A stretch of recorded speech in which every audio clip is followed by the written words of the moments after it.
It was a brilliant day in the heart of the Congo Basin.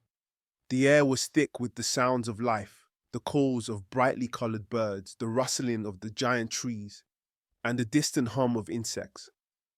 The towering trees formed a canopy that filtered the sunlight, creating a greenish glow on the forest floor. The mighty Congo River, its waters shimmering in the midday sun, cut through the jungle like a winding serpent, bringing life and sustenance to the people who had called this land home for generations. Nala and Kato, two young leaders of their village, stood ready to defend that home. News had traveled fast. There were whispers of a powerful king from a faraway land called Belgium, a king who was looking to claim the riches of the Congo for himself. This was no ordinary threat, and both Nala and Kato knew that this could be their most dangerous challenge yet. Nala, we must prepare.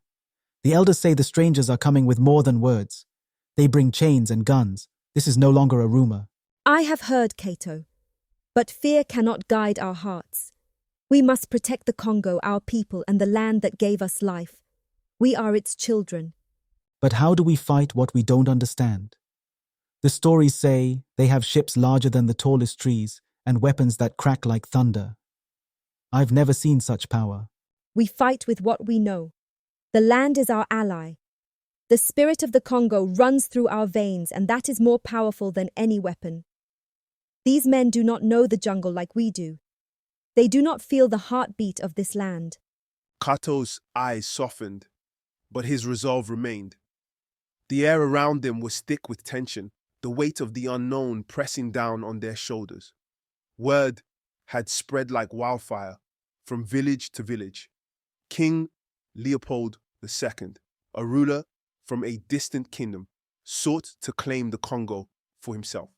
He did not come as a friend or ally, but as a conqueror. What had begun as a faint whisper had now become a looming storm, casting a shadow over the peaceful villages of the Congo. Leopold's men were not here to explore or trade. They came to exploit, to take the land, the ivory, the rubber, and the people. Nala and Kato were determined to resist, but they were only two in a sea of uncertainty. How could they fight against such power? The White King seeks to take our land, our freedom. He speaks of trade and friendship, but his hands are stained with the blood of other lands. We have seen what they do. We have heard the stories from the coast. We cannot let him take what is ours. The Congo has always been free, and its people are proud. If we allow them to enter, they will not leave. We must unite the villages and resist, or everything we know will be lost. If we do not stop them now, our children will grow up in chains. They will know only the taste of servitude. The elders exchanged heavy, knowing glances, the flickering fire casting long, shifting shadows on their weathered faces, deepening the lines carved by years of wisdom and hardship. The weight of the situation pressed down on them like a gathering storm, thick with uncertainty. They had lived through many seasons, seen both the triumph of wars won and the fragile peace that followed, but nothing as ominous as this new threat. The men from across the sea were unlike any they had encountered before. They came with intentions wrapped in smooth words, masked by smiles and empty promises. Yet, behind their eyes, the elders saw the unmistakable gleam of greed and a bottomless hunger for power.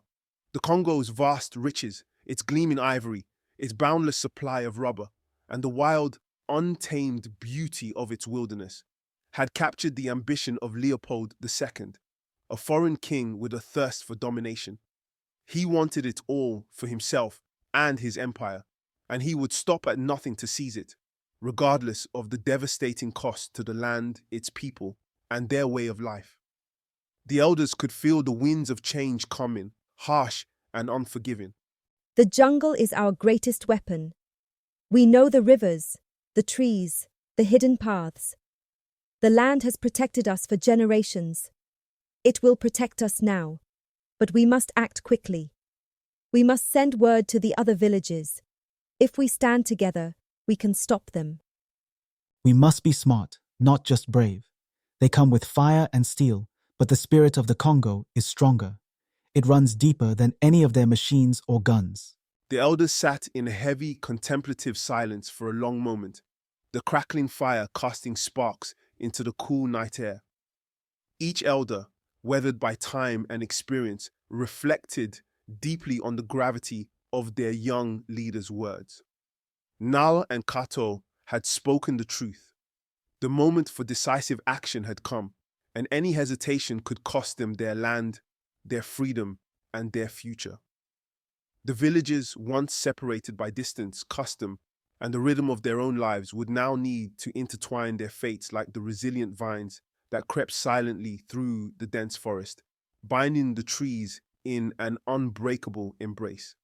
They would need each other now more than ever. The spirits of their ancestors who had defended this sacred land for countless generations would guide their hands, sharpen their resolve, and fortify their hearts as they prepared for the difficult and uncertain fight that lay ahead. As the council meeting ends, Nal and Kato step outside into the cool night air. The jungle hums with life, the stars glittering like diamonds above them. The fire's glow fades as they walk toward the river once more, their hearts heavy with the knowledge of the battle ahead. Do you think we'll win, Nala? I don't know, Kato, but we have no choice. The Congo is our home and we must defend it, no matter the cost. With the weight of responsibility heavy on their young shoulders, Nal and Kato stood side by side, gazing out over the vast, untamed wilderness that had always been their home. In the quiet of the night, beneath the canopy of stars, they made a silent vow to protect the Congo at all costs. The road ahead would be treacherous, filled with battles and hardships they could scarcely imagine. But they were not alone. The very spirit of the land, the pulse of the rivers, the whisper of the trees, would be their ally. The strength of their people, born from generations of resilience, and the timeless wisdom of the elders would guide them through the darkest moments. Whatever happened, they knew they would stand tall, unbowed for the Congo. The shadow of Leopold's greed-driven ambitions had fallen like a dark cloud over their land. But in the hearts of Nao, Kato, and their people, the light of resistance had only just begun to shine, strong, unwavering, and unafraid.